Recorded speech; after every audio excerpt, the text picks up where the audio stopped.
మీ బంగారం తాకట్టులో ఉందా? విడిపించుకోలేక ఇబ్బందులు పడుతున్నారా? అయితే మీ బంగారాన్ని వెంటనే విడిపించి కొంటాం. గణేష్ గోల్డ్. మీరు సంప్రదించాల్సిన ఫోన్ నంబర్లు 9160-266-916, 8712619507. హాయ్ హలో నమస్తే, నేను స్వప్న. అందరు ఎలా ఉన్నారు? నేనైతే చాలా బాగున్నా. మీరు కూడా చాలా బాగుండాలని మనస్ఫూర్తిగా కోరుకుంటున్నా. సో ఈ రోజుల్లో చాలా మందికి హెల్త్ ప్రాబ్లమ్స్ అనేటివి ఎక్కువ అవుతున్నాయి. సో మనకి హోమియోపతిలో సైడ్ ఎఫెక్ట్స్ ఉన్నాయా అని చెప్పేసి చాలామంది అడుగుతున్నారు. అసలు హోమియోపతి అంటే ఏంటి అని చెప్పడానికి ఈరోజు మనతో పాటు doctor Bharadwaj, homeopathy doctor, ఫెడికస్ homeopathy. Homeopathy వాడేటప్పుడు మనకి డైట్ ఏమన్నా ఫాలో అవ్వాల్సి ఉంటుందా సార్? సో మనము ఏదన్నా ఒక డిసీజ్ ట్రీట్మెంట్ చేసేటప్పుడు మనకు మెయిన్గా 3 టైప్స్ ఆఫ్ డైట్ ఉంటుందన్నమాట. ఫస్ట్ డైట్ ఏంటంటే యాజ్ ఎ జనరల్. సో ఇది డిసీజ్కి కానీ లేకపోతే ట్రీట్మెంట్కి కానీ సంబంధం లేదు, ప్రతి ఒక్కరూ జనరల్గా వాడాలి. ఏమంటాం, ఎక్కువ షుగర్స్ తీసుకోవద్దు అంటాము, లేకపోతే ఎక్కువ ఆయిల్స్, వెజిటబుల్ ఆయిల్స్ తీసుకోవద్దు, omega-6 ఫ్యాటీ యాసిడ్స్ ఉన్నవి తీసుకోవద్దు అంటే మన జనరల్ హెల్త్కి సంబంధించిన డైట్ ఒకటి ఉంటుందన్నమాట. నెక్స్ట్ ఏంటంటే డిసీజ్కి సంబంధించిన డైట్. ఫర్ ఎగ్జాంపుల్ పర్టికులర్ డిసీజ్లో కొన్ని తినద్దు అంటామని. ఫర్ ఎగ్జాంపుల్ బాగా కోల్డ్ ఉంది, కాఫ్ ఉంది, ఏం చెప్తాము, ఐస్ క్రీములు తినద్దు, లేకపోతే కూల్ డ్రింక్స్ తాగద్దు, లేకపోతే చల్లటి వాటర్ తాగద్దు ఆ టైంలో అని చెప్తాము. అంటే స్పెసిఫిక్గా ఆ డిసీజ్కి సంబంధించింది. ఇంకోటి ఏంటంటే మెడిసిన్కి సంబంధించినది. సో ఈ మెడిసిన్ వేసుకునేటప్పుడు నువ్వు ఇవి తినకూడదు. ఫర్ ఎగ్జాంపుల్ మనం ఆయుర్వేదాలో చూస్తుంటాం, ఈ మెడిసిన్ తీసుకునేటప్పుడు నువ్వు పులుపు తినకూడదు, లేకపోతే పప్పు దినుసులు తినకూడదు, ఇట్లాంటివి ఉంటాయి అన్నమాట. బట్ హోమియోపతి ట్రీట్మెంట్ ఇచ్చేటప్పుడు మనం జనరల్ డైట్ ఇస్తాం, అంటే అందరికీ హెల్తీగా ఉండడానికి, లేకపోతే డిసీజ్కి సంబంధించిన డైట్ ఇస్తామన్నమాట. ఆ పర్టికులర్ డిసీజ్లో ఇవి తినాలి, ఇవి తినకూడదు. బట్ హోమియోపతి మెడిసిన్స్ వాడడానికంటూ ఎటువంటి పథ్యాలనే ఉండవు. హోమియోపతి మెడిసిన్ వాడేటప్పుడు షుగర్ తినకూడదు, లేకపోతే పప్పు దినుసులు తినకూడదు, పుల్లటి వస్తువులు తినకూడదు, లేకపోతే ఇంకా రాత్రి పూట తినకూడదు, పొద్దున పూట తినకూడదు, ఈ టైంలో అట్లాంటి రిస్ట్రిక్షన్స్ ఏమి ఉండవు అనమాట. మనం పథ్యాలు అంటుంటాం. హోమియోపతికి అట్లాంటి పథ్యాలు ఏమి ఉండవు. సో కాకపోతే ఏంటంటే ఒక్కొక్కసారి కొన్ని మెడిసిన్స్ ఇస్తామన్నమాట. ఆ మెడిసిన్స్ ఇచ్చేటప్పుడు 1 or 2 days, ఫర్ ఎగ్జాంపుల్ నేను 1 month ట్రీట్మెంట్ ఇస్తే కొన్ని మెడిసిన్స్ ఉంటాయి, 1 day ఇవ్వాల్సిన మెడిసిన్స్ కొన్ని ఉంటాయి. దాన్ని ఏమంటామంటే కాన్స్టిట్యూషనల్ మెడిసిన్స్ అంటాం అనమాట. ఆ మెడిసిన్ ఇచ్చేటప్పుడు 1 day కానీ 2 day కానీ ఎక్కువ పచ్చి ఆనియన్ తినద్దు, లేకపోతే ఎక్కువ స్ట్రాంగ్ స్మెల్స్ చూడొద్దు అని 1 or 2 days ఉంటాయి తప్పితే. దాంట్లో ఎక్కువ డోస్ ఏమైనా ఉంటుందా సార్? ఎక్కువ డోస్ కాదండి, చాలా తక్కువ డోస్ ఉంటుంది. సో తక్కువ డోస్ ఉంటుంది కాబట్టి ఆ తక్కువ డోస్ని డిస్టర్బ్ చేయకుండా ఉండడానికి వేరే వాడద్దు అంటాం అన్నమాట. హోమియోపతిలో మెయిన్గా మనకు సైడ్ ఎఫెక్ట్స్ ఉండవు, ఎందుకంటే చాలా తక్కువ డోస్ ఉంటుంది. ఆ తక్కువ డోసు డిస్టర్బ్ కాకూడదు. సో మీరు తీసుకునే స్మెల్స్ వల్ల కానీ, మీరు తీసుకునే పచ్చి ఆనియన్స్ వల్ల కానీ, ఏదైనా స్ట్రాంగ్ మనం ఏమంటాము మసాలాల వల్ల కానీ ఆ మెడిసిన్ డిస్టర్బ్ కాకూడదని 1 or 2 days చెప్తాం తప్పితే అంతకంటే ఎక్కువ మనకు ఎట్లాంటి రిస్ట్రిక్షన్స్ ఉండవు. అన్ని తినొచ్చు అంటారు? అన్నీ తినచ్చు, అన్నీ తినచ్చు అంటే ప్రొవైడెడ్ హెల్దీ. సో అట్లా అని చెప్పి షుగర్స్ తినడము, జంక్ ఫుడ్ తినడం, ఇట్లా జనరల్ హెల్త్ డైట్. సో మీరు కన్నా ఒక్కసారి అన్నీ తినచ్చు అంటే ఇంకా జంక్ ఫుడ్ తింటారు. సో అట్లా మనం మీడియాతో మాట్లాడడం జాగ్రత్తగా ఉంటాం.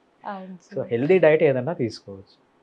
అండ్ సరే, హోమియోపతి వాడేటప్పుడు మనకి అలోపతి కూడా యూజ్ చేయొచ్చా? సో చాలా మంచి క్వశ్చన్ అండి. చాలామంది పేషెంట్స్కి డౌట్ వస్తుంటుంది సార్. ఫర్ కొంతమందికి అంటే కొంతమంది బీపీ ఉండి, షుగర్ ఉండి అలా యూజ్ చేస్తారు కదా సార్. రైట్, అలా తప్పకుండా చేయొచ్చండి. చాలామందికి డౌట్ వస్తుంది అనమాట.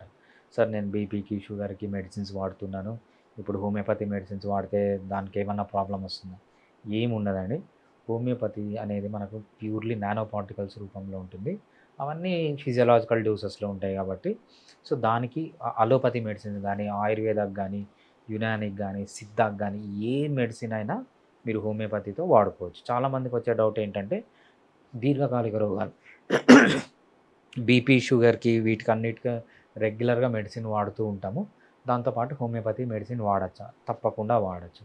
అదేవిధంగా హోమియోపతి సైడ్ ఎఫెక్ట్స్ ఏమి ఉండవా సార్? హోమియోపతిలో మనకు సైడ్ ఎఫెక్ట్స్ ఏమి ఉండవండి. సో ఎస్పెషల్లీ మీరు అంటే అలోపతి కూడా వాడుతున్నారు కదా సార్, సో దానివల్ల ఏమన్నా హెల్త్ డిస్టర్బ్ ఏమన్నా అవుతుందా? చాలా మందికి క్వశ్చన్ అనేది మైండ్లో ఉండిపోతుంది సార్. రైట్. సో ఏముండదండి. సో అలోపతితో హోమియోపతి వాడేటప్పుడు అలోపతి వాడచ్చు, అలోపతి వాడేటప్పుడు హోమియోపతి వాడచ్చు, 2 కలిపి వాడుకోవచ్చు. ఎట్లాంటి సైడ్ ఎఫెక్ట్స్ ఉండవన్నమాట. ఇంకొంతమంది ఏం చేస్తారంటే, సార్ నేను హోమియోపతి మెడిసిన్స్ వాడుతున్నాను, నాకు సడన్గా ఫీవర్ వచ్చింది, నేను అలోపతి మెడిసిన్స్ వాడచ్చా? తప్పకుండా వాడచ్చండి. హోమియోపతి స్టాప్ చేయాల్సిన అవసరం లేదు. హోమియోపతి మెడిసిన్స్ కంటిన్యూ చేస్తేనే మీరు అలోపతి మెడిసిన్స్ వాడుకోవచ్చు. సో దాన్ని స్టాప్ చేసి దీన్ని వాడడం, దీన్ని స్టాప్ చేసి దాన్ని వాడడం అట్లాంటివి ఏం అవసరం లేదు. 2 ప్యారలల్గా వాడుకోవచ్చు. ఎటువంటి సైడ్ ఎఫెక్ట్స్ అనేవి ఉండవన్నమాట. అండ్ సార్ మన వ్యూవర్స్ నన్ను అడిగిన క్వశ్చన్ ఏంటి అంటే, ఇప్పుడు నార్మల్గా ఏదైనా ఒక హెల్త్ ఇష్యూ ఉండి ఆ టైంలో జాండీస్ వస్తే అలోపతి యూజ్ చేయొచ్చా? హెల్త్ ఇష్యూస్ ఉండి జాండీస్ వస్తే జాండీస్ అనేది సపరేట్ డిసీజ్ అండి. సో జాండీస్లో మనకు 2 టైప్స్ ఆఫ్ డిసీజెస్ ఉంటుంది. Obstructive jaundice, non obstructive jaundice అని. సో జాండీస్కి ట్రీట్మెంట్ తీసుకోవాలి తప్పితే అది ఏదైనా పర్లేదు. అంటే హోమియోపతిలో జాండీస్కి క్యూర్ అయ్యే ఛాన్సెస్ ఉందా? డెఫినెట్లీ అండి. చాలా మంచి మెడిసిన్స్ ఉంది హోమియోపతికి మనకు. సో అది ప్రీ హెపాటిక్ అని, ఇంట్రా హెపాటిక్ అని, పోస్ట్ హెపాటిక్ అని మనకు 3 టైప్స్ ఆఫ్ జాండీస్ ఉంటుంది. Whether it is pre hepatic, hepatic, post hepatic, a type of జాండీస్లో అయినా కూడా మనము హోమియోపతిలో మంచిగా ట్రీట్మెంట్ చేసుకోవచ్చు. సో ఒక్క సైడ్ ఎఫెక్ట్ కూడా లేకుండా మనం హోమియోపతిలో ట్రీట్మెంట్ అనేది చేసుకోవచ్చు అనమాట జాండీస్కి. సార్ మనకి నార్మల్గా ఇప్పుడున్న అంటే పెద్దవాళ్ళు ఉంటారు కదా సార్, వాళ్ళకి పెయిన్స్ వస్తుంటాయి, బాడీ పెయిన్స్ పనిచేసిన వాళ్ళకి ఏమైనా ఉంటుందా సార్ టాబ్లెట్స్ లాంటివి ఇలా హోమియోపతి? సో పెద్దవాళ్ళు అంటే ఏజ్ అయిపోయిన వాళ్ళు, మేబీ 60 years 70 years తర్వాత. అండ్ సార్ మన పొలం పనులు కూడా వెళ్ళే వాళ్ళు ఉంటారు కదా, సో వాళ్ళకి పొలం పనులు వెళ్ళే వాళ్ళకి లేకపోతే 60 years దాటిన వాళ్ళకి వీళ్ళకంతా మనం ఏమంటామంటే బోన్స్ అరిగిపోయినాయి, కామన్ లాంగ్వేజ్లో అంటాం అనమాట. దాన్ని సైంటిఫిక్ ఏమంటామంటే ఆస్టియో ఆర్థరైటిస్ అంటాం అనమాట. ఆస్టియో ఆర్థరైటిస్ అంటే ఏంటంటే మోకాలు దెబ్బతినడం లేకపోతే జాయింట్స్ దెబ్బతినడం, మెయిన్గా దెబ్బతినేది మోకాలు అనమాట. ఈ జాయింట్స్ అన్నీ దెబ్బతింటూ ఉంటాయి. జాయింట్స్ దెబ్బతినడం అంటే ఏమవుతుంది, జాయింట్స్లో ఏముంటుందంటే మెయిన్గా కార్టిలేజ్ అనే పదార్థం ఉంటుంది. ఈ కార్టిలేజ్ ఏం చేస్తుందంటే ఒక బోన్ ఇట్లా కదిలినప్పుడు ఫ్రిక్షన్ లేకుండా కాపాడుతుంది అనమాట. దాని చుట్టూ సైనోవియల్ ఫ్లూయిడ్ ఉంటుంది, అంటే ఒక జీవుడు లాంటి పదార్థం. అదేంటంటే అది కూడా ఫ్రిక్షన్ని రెడ్యూస్ చేస్తుంది. దాని తర్వాత అదంతా ఒక క్యాప్సూల్లో ఉంటుంది అనమాట. సో దాంతోపాటు టెండాన్స్, లిగమెంట్స్, డిఫరెంట్ స్ట్రక్చర్స్ అన్నీ ఉంటాయి. ఎప్పుడైతే ఇవన్నీ అరిగిపోతూ ఉంటాయో అంటే డీజనరేటివ్ చేంజెస్ సో వస్తుంటాయి, దాన్ని మనం ఆస్టియో ఆర్థరైటిస్ అంటాం అనమాట. ఆస్టియో ఆర్థరైటిస్లో మెయిన్ సైన్ వచ్చి పెయిన్. హోమియోపతికి అలోపతికి ఏంటి డిఫరెన్స్ ఇక్కడ మెయిన్గా అంటే, అలోపతి అనుకోండి ఫర్ ఎగ్జాంపుల్ మీకు ఆస్టియో ఆర్థరైటిస్ ఉంది, అలోపతి డాక్టర్ దగ్గరికి వెళ్ళారు, వాళ్ళు ఏం చేస్తారంటే పెయిన్ కిల్లర్స్ ఇస్తారు. పెయిన్ కిల్లర్స్ ఏం చేస్తాయి, ఓన్లీ పెయిన్ని మాత్రం తగ్గిస్తాయి. అక్కడ కార్టిలేజ్ డ్యామేజ్ ఉంటుంది, సైనోవెల్ ఫ్లూయిడ్ డ్యామేజ్ ఉంటుంది, మెంబ్రెయిన్ డ్యామేజ్ ఉంటుంది, గట్టిగా అయిపోయి ఉంటుంది, లేకపోతే అక్కడ మీకు ఆస్టియోఫైట్స్ ఫామ్ అయి ఉంటాయి, ఈబర్నేషన్ అంటాం అనమాట. ఇవన్నీ స్ట్రక్చరల్ చేంజెస్. ఇవన్నిటిని ఏం చేయలేదు అలోపతి మెడిసిన్, జస్ట్ పెయిన్ మాత్రం తగ్గిస్తుంది.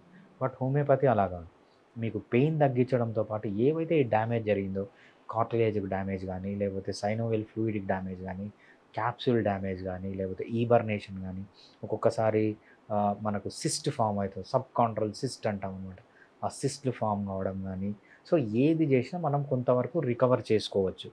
అంటే వచ్చిన చేంజెస్ని రివర్స్ చేయొచ్చు అనమాట. ఆ రివర్స్ చేసే కెపాసిటీ హోమియోపతి మెడిసిన్స్కి ఉంటుంది. నాకు మెయిన్గా ఏంటంటే 4 స్టేజెస్ ఉంటాయి. Stage 1, stage 2, stage 3, stage 4. అలోపతిలో ఏమంటారంటే స్టేజ్ 3, స్టేజ్ 4లో కంపల్సరీ సర్జరీ అంటారు. బట్ నాకు వచ్చిన పేషెంట్స్ ఈవెన్ స్టేజ్ 3, స్టేజ్ 4లో ఉన్నా కూడా మనము ట్రీట్మెంట్ చేసి సర్జరీ వరకు పోకుండా కాపాడవచ్చు. సర్జరీస్ అనేది మనకి ఎప్పటికైనా లాంగ్ టర్మ్ ఎఫెక్ట్ చూపెడుతుంది కదా సార్? అవునండి, అండ్ చాలా మంది భయపడతారు కూడా. రైట్ అవునండి. సో ఆ సర్జరీ వరకు పోకుండా స్టేజ్ 3, స్టేజ్ 4లో కూడా నా దగ్గర కొన్ని థౌజండ్స్ ఆఫ్ కేసెస్ నేను ఆస్టియో ఆర్థరైటిస్ ట్రీట్ చేశాను.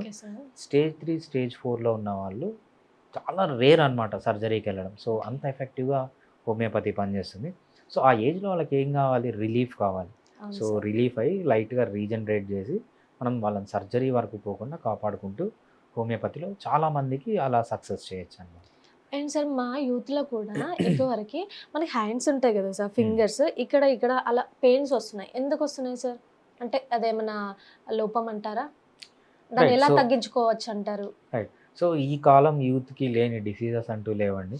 సో మెయిన్ ఎందుకంటే వాళ్ళ ఫుడ్ హ్యాబిట్స్ సరిగ్గా ఉండవు, నిద్ర సరిగా పోరు, ఎక్సర్సైజ్ చేయరు, లైఫ్లో మొత్తం స్ట్రెస్ ఉంటుంది. అవును సార్. దాంతోపాటు ఇంకేంటి alcohol, smoking, videos pan videos చూడడము, వీడియో గేమ్స్ ఆడడం, అన్ని అడిక్షన్స్ ఉంటాయి. అవును. డిఫరెంట్ అడిక్షన్స్ ఉంటాయి.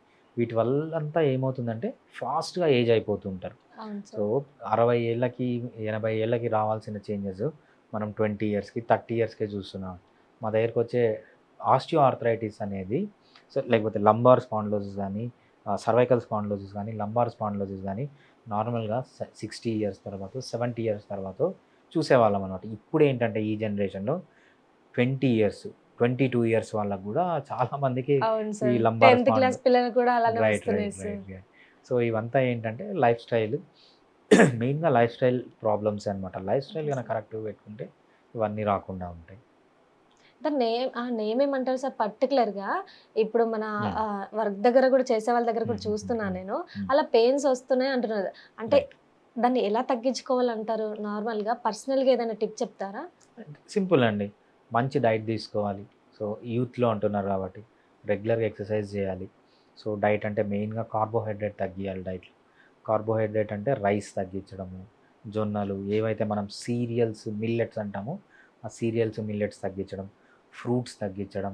ఫ్రూట్స్ కూడా తీయగానే ఉంటాయి కదా, అదంతా అవును సార్. షుగరే. సో ఆ షుగర్స్ తగ్గించడం, ఓకే. తేనె కానీ బెల్లం కానీ చక్కెర కానీ ఇవి తగ్గించడం, ఇది మెయిన్. దీంతో పాటు ఓకే. ఒమేగా 6 ఫ్యాటీ యాసిడ్స్ అంటాం అనమాట. ఒమేగా 6 ఫ్యాటీ యాసిడ్స్ మనకు ఎక్కడుంటాయి? సో మనం తినే ఆయిల్స్లో ఉంటాయి అనమాట. ఎట్లాంటి ఆయిల్స్? సీడ్ నుంచి వచ్చిన ఆయిల్స్. సీడ్ నుంచి వచ్చిన ఆయిల్స్ అంటే sunflower seeds, sunflower oil, safflower oil. Yes so sir. ఈ ఆయిల్స్ తగ్గియాలన్నమాట. ఫస్ట్ వీళ్ళు చేయాల్సింది ఇది. నెక్స్ట్ ఏంటంటే నిద్రపోవాలి. Per day 7 to 9 hours deep స్లీప్లో ఉండాలి. Both okay. Quality of the sleep, quantity of the ఇప్పుడున్న స్లీప్. యూత్‌కి అదే పెద్ద ప్రాబ్లమ్ అయితుంది సార్. అందుకే ఈ పెయిన్స్ కానీ లేకపోతే త్వరగా ఏజ్ అయిపోవడం కానీ, హార్ట్ అటాక్స్ రావడం కానీ దీనికంతా అదే రీజన్ అనమాట. అవును sir. Headache. Head aches. So మీరు నిద్ర సరిగా పోకపోతే మీకు రాని డిసీజ్ అంటూ ఉండదు. మీరు కరెక్ట్గా నిద్రపోతే మీ బాడీలోంచి వెళ్ళిపోని డిసీజ్ అంటూ ఉండదన్నమాట. సో అవును నిద్ర సార్. అనేది అంత important. Yes sir. Thank you sir. Thanks అండి.